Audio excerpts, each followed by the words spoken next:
Chapitre 6 Mystère et Camelot. Quand ils arrivèrent au village, la carriole à Camelot, comme l'appelaient les plus grincheux des époux du pays, traversait déjà le petit pont qui enjambait la rivière et arrivait sur la place. Ce nom, elle l'avait hérité des maris avaricieux qui voyaient, d'un bien mauvais œil, leurs femmes se ruaient hors de chez elles pour acheter rubans, coiffes ou autres babioles de la ville que transportait Thierry. Et il y en avait du fourbi dans ce carré-tout de luxe, draps et étoffes de ces couleurs qu'aimaient les dames des cités, bijoux et colifichets à en remplir de plein coffre. Oh, ce n'étaient pas des articles de grand prix, mais suffisamment jolis pour briller agréablement au cou des jouvencelles. Et puis des couteaux, des poêles et des marmites à ne plus savoir que choisir. Bref, de ces choses qu'on ne trouvait pas ici, mais seulement à la ville. Et la ville, on en était loin. Il fallait compter un bon jour et demi de marche pour descendre à Aurillac, et à la bonne saison encore. Et en route, que d'occasions de se faire estourbir et détrousser par des brigands en mal d'écus ou croquer par quelques loups en famine. Pourtant, tous les mois, gaillard et fidèle comme la lune ou le soleil, qu'il gèle à pierre fendre ou qu'il neige à vous ensevelir vif, Thierry était là, à promener son fatras de tout et de rien dans ce coin de nulle part. C'en était à croire que le bougre ne craignait ni homme, ni bête, ni diable. Ça en étonnait plus d'un, à Mandaille, cette opiniâtreté à venir perdre son temps dans cette garce de vallée. Il ne devait guère faire fortune, le Thierry, ici où on comptait le moindre sou jusqu'à l'user par le seul frottement du regard, et où les bourses ne s'ouvraient qu'à remords, et encore, dans la douleur. Il y en avait beaucoup pour lui prêter quelques mauvaises manigances. À chaque fois qu'il repartait, ça jacassait à en concurrencer toutes les corneilles du voisinage. Mais après tout, peu importait. Pour la plupart, Thierry et son engin, son cheval fier et énorme, était un souffle d'air pur dans ce petit monde recroquevillé sur lui-même. Ce qu'il apportait de plus précieux, ce n'était pas la quincaillerie, c'étaient des nouvelles de la ville et des autres villages. Le rituel était immuable. Il arrêtait son attelage sur la place, près du village, détachait son cheval, l'accrochait près de la rivière, puis entrait dans l'auberge de la Martou. Là, on lui faisait place près du cantou, et on lui servait une bonne gentiane à en redonner des couleurs à un cadavre. Alors tout le monde faisait cercle autour de lui, attendant qu'il daigne parler. Chaque fois, le bonhomme se faisait désirer, savourant son bol, jusqu'à ce que tout un chacun racle du pied ou de la gorge. Enfin, il posait sa gentiane et se mettait en voie. Cette fois ne fit pas exception à la règle. Louis et Séverin, désirant être au premier rang, traversèrent la place en trombe et se faufilèrent entre les matrones et leurs marmailles accourues de tout le village. Pour finir, ils se glissèrent dans l'auberge et, avec célérité, verrouillèrent leur derrière à un banc proche de la grande cheminée. Quelques minutes plus tard, la porte de chêne s'ouvrit sur la grande silhouette du colporteur qui, capuchon rabattu, s'avança vers le feu. Et pour la première fois depuis qu'il le voyait, Louis fut frappé par son allure. Il ne prêtait aucune foi aux racontars qui couraient sur le compte de Thierry, certains lui cousant sur le dos quelques infamies au secret sentant le soufre, qui lui auraient fait fuir la justice jusqu'à la vallée. Il suffisait de croiser le regard bleu délavé du bonhomme, son visage grêlé de taches de rousseur, au sourire doux et facile, pour comprendre qu'à l'essorer tout entier, on n'en eût pas tiré une goutte de méchanceté. Mais Louis devait bien avouer qu'à observer son allure et sa manière de bouger, il sentait le gagner une certitude encore diffuse, celle que Thierry n'était pas tout à fait celui qu'il voulait paraître. Du marchand, s'il avait l'habit, il n'avait pas les manières. Trop direct, trop franc. Il lui manquait cette onctuosité toute mercantile qu'il ne parvenait pas à imiter. Il y avait chez lui quelque chose de rigide, de martial, un noyau dur qu'on aurait tenté de cacher sous une enveloppe superficielle plus molle.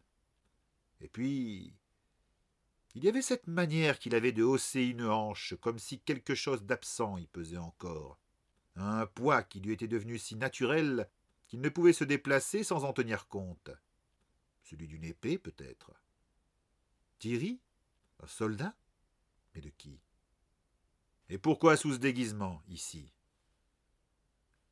Louis en était là de ses pensées quand Thierry s'anima, réchauffé par la gentiane et le foyer près duquel il venait de s'installer, son bol à la main, sirotant, imperturbable, le breuvage à assommer un bœuf. Un beau petit coin de vallée que vous avez là, pour sûr. Il leva son bol, fit miroiter le liquide d'un verre vénéneux. Et une bonne gentiane, bien relevée. Aucun n'osa dire que la gentiane de la Martoux, ça faisait des années que plus personne ne la buvait. Les derniers à avoir essayé dans le village. On avait encore des aigreurs d'estomac rien que d'y penser. Mais pas lui. Ce bougre de bonhomme à qui on ne donnait pas d'âge, pas encore vieux, mais plus tout à fait jeune, il vous sirotait ce jus d'enfer comme s'il s'agissait du plus doux des breuvages. Louis, pourtant, en était sûr, lui, qu'une mouche qui y serait tombée s'y serait dissoute dans l'instant. Un sourire était venu adoucir le pli ferme de la bouche du camelot. Ses yeux, des yeux de gosse, on aurait dit, mais d'un gosse qui en aurait vu des rudes, avaient brillé d'un humour sans malice.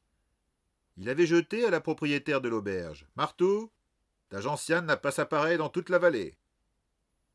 Avec lui, on ne savait jamais vraiment trop si c'était du lard ou du cochon, comme on disait par ici. La vieille tenancière, en tout cas, toute heureuse que son élixir a foudroyé trouve un amateur, jetait au mal du village un de ses regards qui disait: Vous avez vu, bande de mauviettes, ça c'est un homme, un vrai, et de les mettre au défi d'essayer. Les hommes, ils gigotaient soudain sur leur siège, comme s'ils s'étaient brusquement découvert une nichée de hérissons sous le derrière. Mais il n'y en avait aucun pour affronter son regard. On ne tenait pas à finir raide comme une bûche et la figure rouge comme braise sur les pierres de la salle, à chercher un peu d'air par une gorge en flammes. Thierry, lui, poursuivait, imperturbable. Ta sœur à Saint-Simon te transmet ses bons vœux.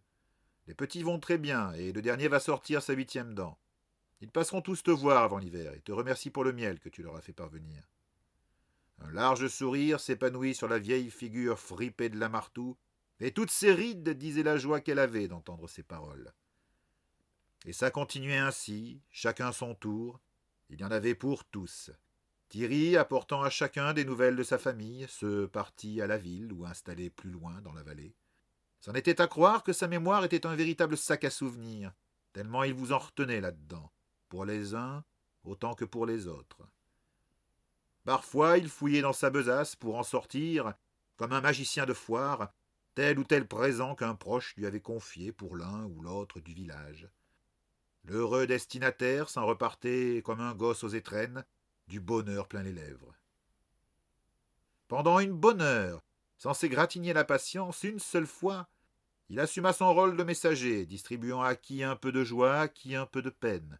Quand il en affligeait certains de la maladie ou du décès d'un proche, il ne manquait pas de lui tresser quelques paroles de réconfort.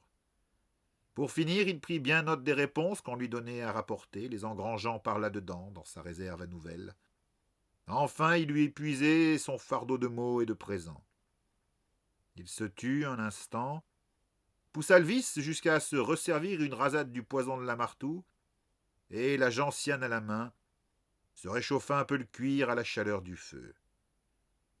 L'assistance s'était déjà réduite, fondue comme neige au soleil, chacun ayant eu son dû de bon ou de mauvais, était rentré chez soi ruminer l'un ou l'autre. Ne demeuraient plus à glutiner autour du feu que les irréductibles, ceux dont la curiosité portait un peu plus loin que le bout de la vallée. Parmi eux, le père Georges figurait en bonne place. Quelle nouvelle de la ville, Thierry? On sentait bien que la ville dont il parlait, ce n'était pas Aurillac. Celle dont il était avide de nouvelles, elle portait majuscule aux 2 mots.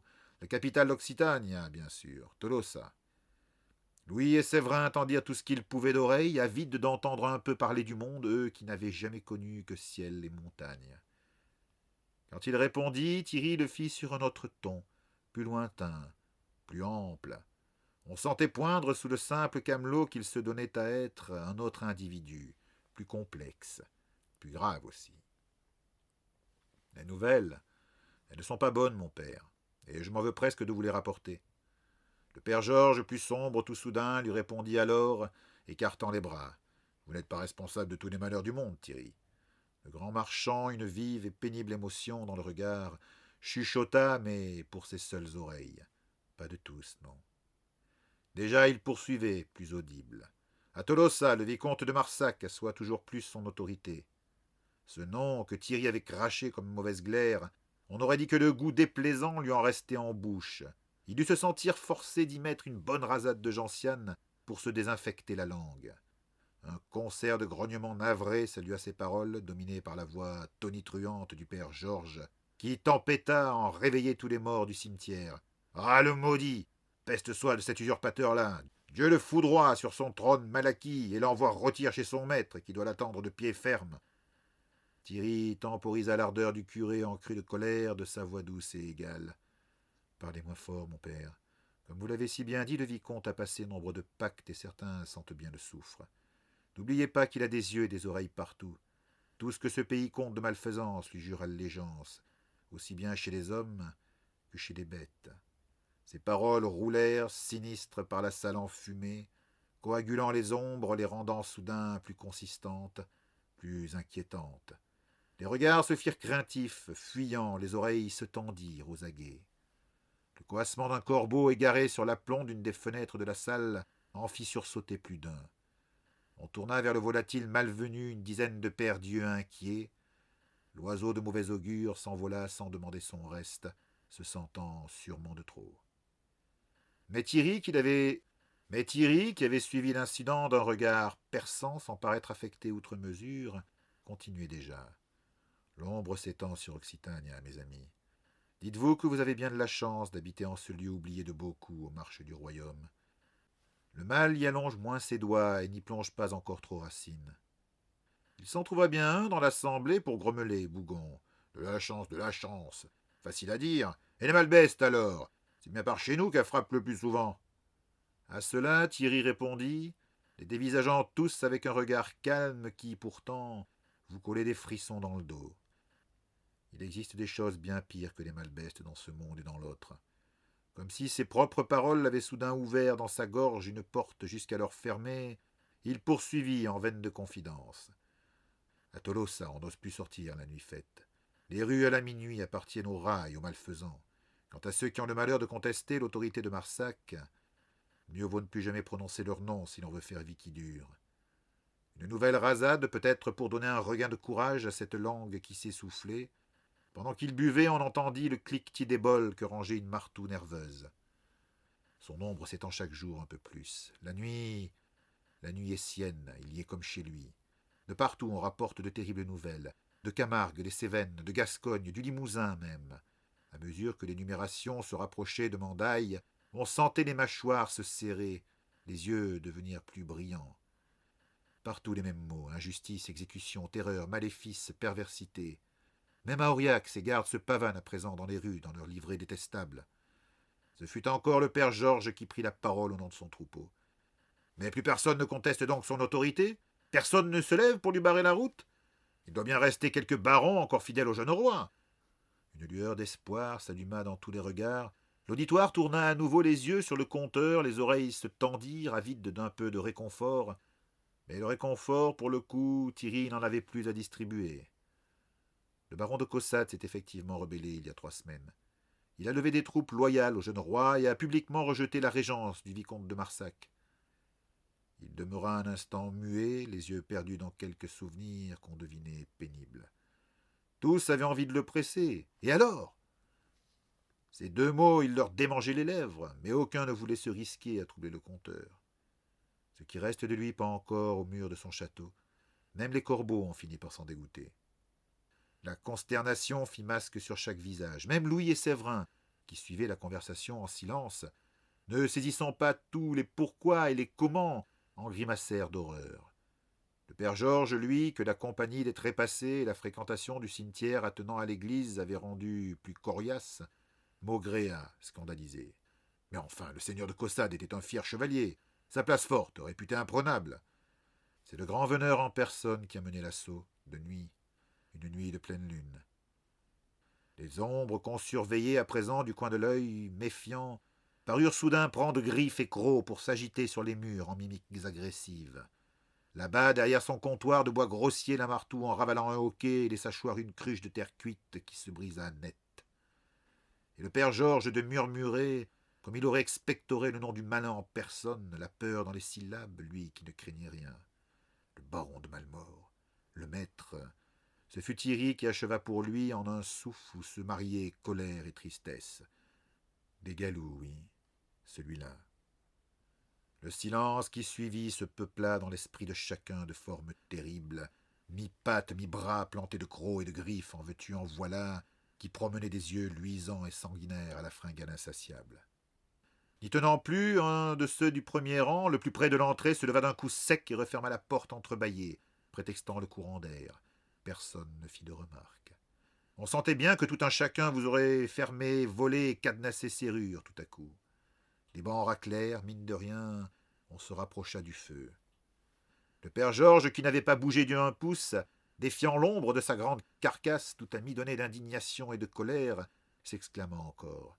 Mais, et les ordres combattants, les templiers, les hospitaliers, n'y en a-t-il aucun pour défier ce ribaud d'enfer? Ils ont pourtant la force nécessaire pour... Thierry le faucha en plein élan, sans plaisir. Il l'avait, mon père, voici quelques années encore, mais ils ont été trop lents à comprendre qui était vraiment le vicomte, comme beaucoup. Il est à présent trop tard. Ceux que Marsac n'a pas achetés se terrent dans leur commanderie tels des blaireaux aux abois. Ils font le dos rond en attendant que passe la tempête. Seuls, ils ne peuvent rien si ce n'est donner à Malmort un prétexte pour faire ripaille de viande d'homme, et ils le savent. Il faudrait un miracle pour les faire sortir de leurs réserves et les lancer contre l'usurpateur. La proximité des flammes qui rongeaient à bonnes dents jaunes les grosses bûches vous donnait du courage. Martin, le forgeron, qui n'en menait pas large, malgré ses épaules à en rendre un ours jaloux et ses bras à décorner un taureau, demanda « Mais, et le jeune roi ?» On le dit... Il ne finit pas sa phrase. Thierry, une fois encore, le fit pour lui. Mort? Oui, on le dit. Il laissa passer un temps. On n'entendit plus que le mâchouillis gourmand des braises. Alors, une étrange lueur dans le regard, un feu soudain dans la poitrine, il reprit, sans regarder personne. Mais des rumeurs courent. Des rumeurs qui disent que des fidèles du vieux roi ont enlevé le jeune Guillaume à la naissance et l'ont caché aux yeux du vicomte et de Malmort. On dit aussi que, quand il sera l'heure et que le jeune roi aura l'âge de régner, il fera connaître son nom, élèvera une armée pour reprendre ce qui lui appartient. Alors, mes amis, alors l'ombre qui recouvre Occitania se lèvera, et de Mandaille jusqu'à Montpellier montera une clameur de joie telle qu'on n'en a jamais entendue. Il se tut brusquement, car sa voix avait un instant enflé, avait pris du volume sur les dernières phrases, s'était gorgée d'une ardeur qu'on ne lui aurait pas soupçonnée. Le placide vendeur ambulant avait paru quelques brèves secondes seulement, une autre personne. Et il paraissait bien gêné par son éclat, Thierry, comme quelqu'un qui en a trop dit. Il s'étira et, comme les découvrant, se tourna vers Louis et Séverin. Son visage s'illumina alors et il s'exclama, le sourire à nouveau aux lèvres, franc et généreux. « Eh, mais qu'est-ce que je vois là? Mes deux petits amis, Louis et Séverin de Marfont. » Le changement de ton était si radical, après les noires paroles qu'il venait de distiller, que nombre de gens présents en sursautèrent presque. Comprenant que c'en était fini des nouvelles néfastes du monde extérieur, on se dispersa. Ici, comme ailleurs, on savait quand le compteur a fini de compter. Et puis, on avait avalé son sou de funestes nouvelles. On se leva pesamment, les épaules un peu plus voûtées qu'en arrivant, et on s'en retourna chez soi, broyé un peu de noir. Du souci, tous en avaient pris à moudre pour quelque temps. Au final, demeurèrent Thierry, le père Georges, Séverin et Louis. C'était toujours une joie pour les deux garçons que de retrouver le grand marchand. Ce dernier semblait s'être attaché aux deux jeunes garnements qu'ils voyaient une fois par mois depuis leur plus tendre enfance. Il ne manquait jamais une occasion de passer un moment en leur compagnie. Il était un de ces trop rares adultes à qui leurs histoires ne semblaient pas peser. Bien au contraire, il leur posait chaque fois moult questions sur leur quotidien, leur vie au village, leurs aventures et leurs déboires. Bref, tout ce dont ils étaient habituellement privés par l'indifférence familiale. Enfin, Thierry avait une de ces façons de vous regarder qui n'appartenait qu'à lui. Contrairement à beaucoup, il écoutait. Écoutait vraiment. tout yeux et oreilles à ce que vous racontiez. Il n'était point comme la plupart des gens qui, vous prêtant une vague attention, préparent déjà leur réponse. Cette fois ne fit pas exception à la règle. Ils lui contèrent bien sûr leurs récentes mésaventures. Quand ils parvinrent à l'épisode de la resserre, une ridule de contrariété vint zébrer le front de Thierry. Une once de colère sembla assombrir son regard doux et grave. Ce fut quand ils en arrivèrent à la Malbeste qu'il les arrêta. Une Malbeste, cette nuit? Il se tourna à moitié vers le père Georges comme pour le prendre à témoin. Ce dernier se contenta de hocher la tête. Il demanda alors aux deux garçons de lui décrire attentivement ce qu'ils avaient entendu. Ils s'exécutèrent à grand renfort de détails. Dans l'ensemble, ils demeurèrent fidèles à la vérité, si on omettait une petite part d'exagération due à l'émotion. Il suffisait de toute manière de regarder leurs figures auxquelles collait encore un reste de frayeur pour constater qu'ils ne mentaient pas. Thierry voulut savoir quand ils lui eurent décrit le terrible sort du troupeau. Qu'a décidé votre père? Les deux garçons se lorgnèrent, hésitant quant à la manière de formuler la chose. On ne pouvait quand même pas accuser publiquement le chevalier de pleutrerie, surtout devant témoins.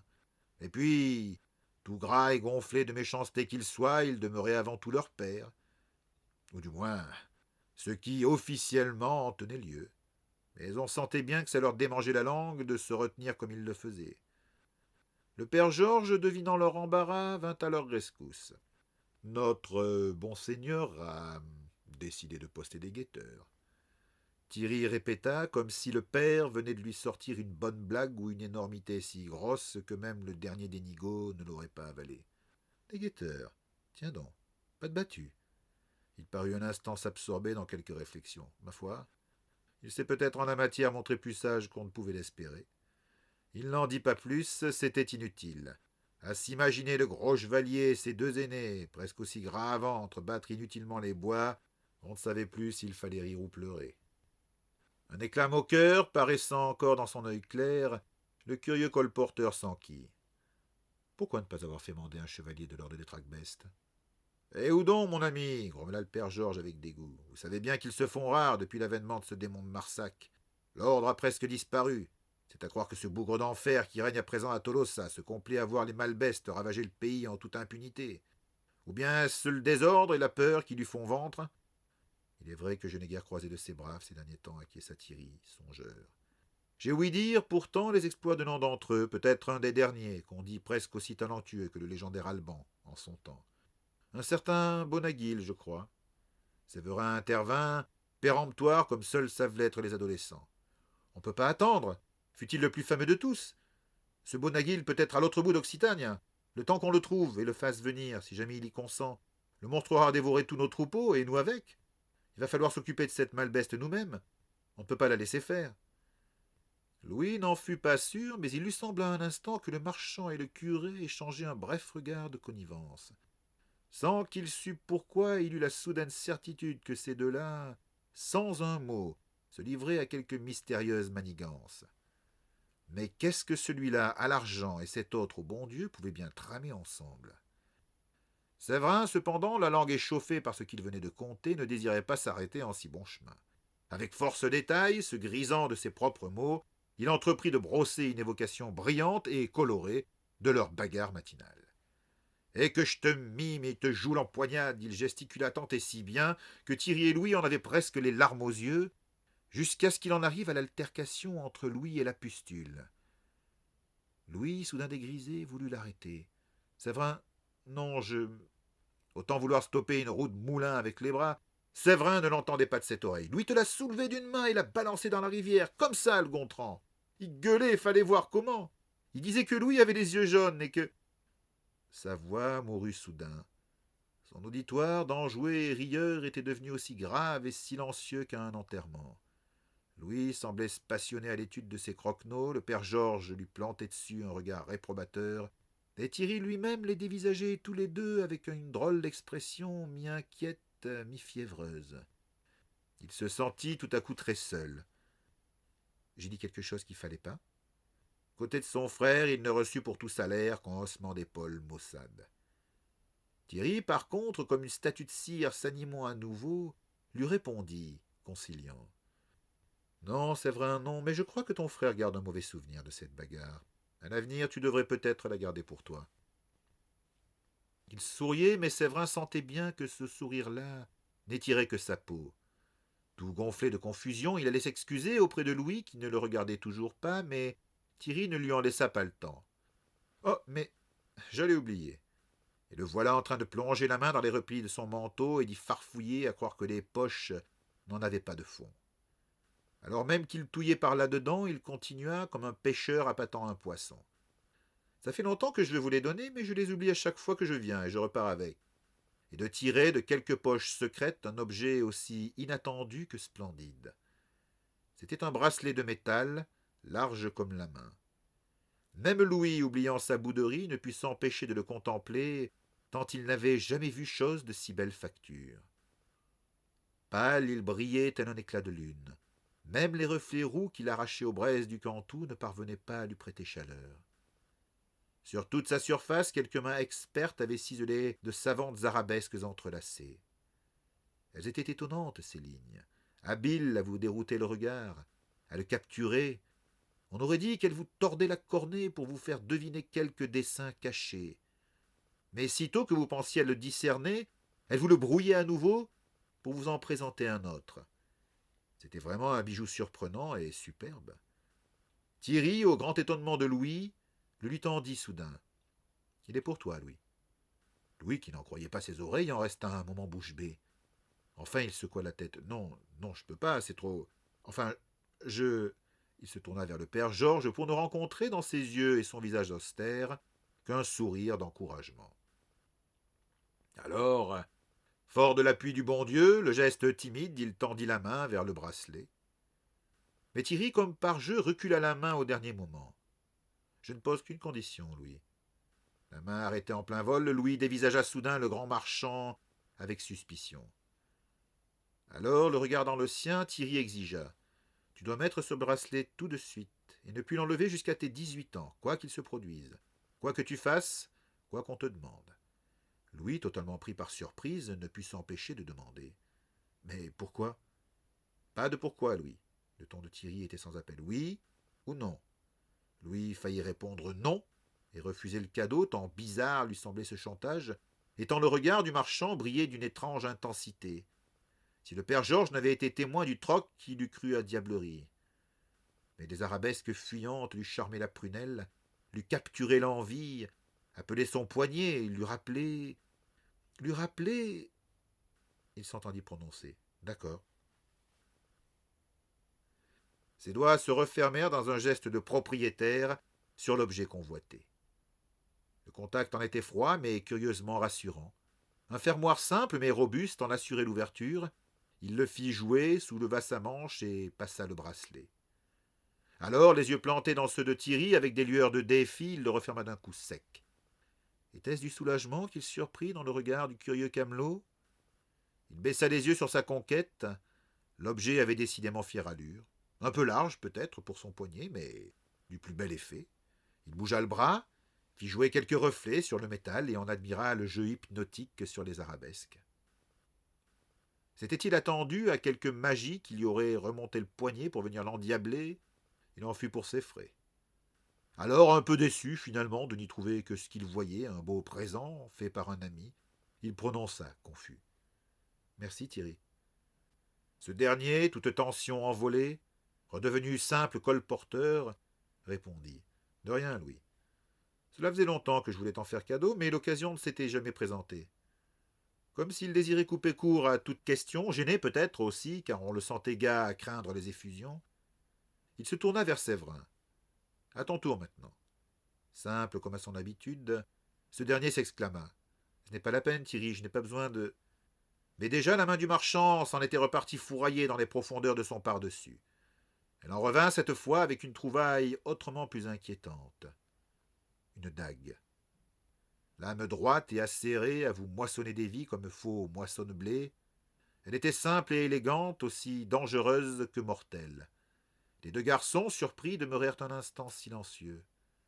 Enfin, Séverin, qui avait remarqué l'éclat particulier de la lame, osa élever la voix. En quoi est-elle faite? en acier damassé d'argent. Séverin et Louis répétèrent, tels deux beaux bénés. De l'argent? De l'argent, oui. Sans leur laisser le temps d'élever de nouveau la voix, Thierry ajouta. Le seul métal capable de blesser un galou. Ce que sous-entendaient ces paroles ne souriait pas vraiment aux deux garçons. Louis, plus hardi, qui jouait machinalement avec son cadeau, demanda, de l'inquiétude de plein la bouche. Parce que vous pensez que... Une fois encore, Thierry leva la main. Je ne pense rien, mes jeunes amis. Mais vous avez tous les deux entendu ce que j'ai dit tout à l'heure. Nous vivons des heures bien sombres, et je ne tiens pas à vous savoir sans défense. Séverin, après un instant de silence, acquiesça la mine grave. Cela, je le comprends. Mais c'est un présent bien trop précieux. Pas de cela entre nous. Un cadeau est un cadeau. Il me fait plaisir de te l'offrir, Séverin. Personne ne me force. Il tenait l'arme par la lame, tendant la poignée vers Séverin. Ce dernier, cependant, ne tendait toujours pas la main. Pas de condition? La lueur revint dans l'œil de Thierry, la même que pour ton frère. Garde cette arme à portée de ta main. Toujours. Séverin, immobile, parut peser le pour et le contre. Enfin, il tendit la main et s'empara de la garde de la dague. Un instant, il la soupesa, la faisant tourner sur elle-même, puis la posa sur ses genoux. Il remercia alors leur bienfaiteur, sans effusion excessive, mais avec franchise. Enfin, il ouvrit sa petite bourse de ceinture et tendit un sou à Thierry. Ce dernier le prit en silence. C'est que, dans le pays, on croyait qu'accepter une arme sans rien donner en retour était mère de maléfice. Il se trouvait toujours quelqu'un pour conter de ces histoires terribles de couteaux ainsi tombés en méchanceté qui auraient causé la mort de leur propriétaire. Alors, comme s'il venait de se libérer d'un lourd fardeau, l'œil rieur à nouveau, Thierry lança. Hé, c'est que mes affaires ne vont guère avancer à l'allure où vont les choses, et que mes marchandises ne se vendront pas toutes seules. Les deux garçons comprirent que c'était la manière élégante de leur donner congé. Chacun escamotant son cadeau, l'un sous sa manche, l'autre sous son pourpoint, ils se levèrent d'un même mouvement. Une fois encore, ils remercièrent l'étonnant colporteur. Ce dernier, agitant une main en signe de dénégation, les coupa. Plus de merci. Contentez-vous seulement de conserver ces objets sur vous, et ne les montrez à personne. Allez, filez, garnement que vous êtes. Les deux frères, non sans avoir salué le père Georges, se dirigèrent donc vers la porte. Alors qu'ils allaient la franchir, Thierry les rappela une dernière fois. Mes garçons, ils se retournèrent, déjà sur le seuil. Faites-moi plaisir cette nuit. Restez chez vous. Il attendait une réponse, alors d'une seule voix, ils l'assurèrent qu'ils ne mettraient pas le nez dehors. En cela, ils mentaient tous les deux, mais ne le savaient pas encore. Ils s'éloignèrent et sortirent. Alors le père Georges se tourna de nouveau vers Thierry. Les yeux dans les braises, le grand marchand, toute gaieté envolée, semblait ruminer quelque terrible souci. Ça a commencé, n'est-ce pas? Sans lâcher le cantou du regard, à croire qu'il trouvait, dans le patient travail des flammes, quelque réconfort, Thierry répondit d'une voix lointaine. Oui, les événements vont se précipiter maintenant, mon vieil ami, j'en ai bien peur. Cette tirade n'apporta pas grand réconfort au père Georges. Il ne put s'empêcher de demander « Qu'allons-nous faire ?» Une manière de rire échappa à Thierry. « Ce que nous allons faire ?» Il se tut 2 secondes, puis, plus bas, ajouta « Nous avons semé les graines du vent, mon père. Maintenant, il ne nous reste plus qu'à suivre la tempête qui va se lever et espérer qu'elle souffle du bon côté. »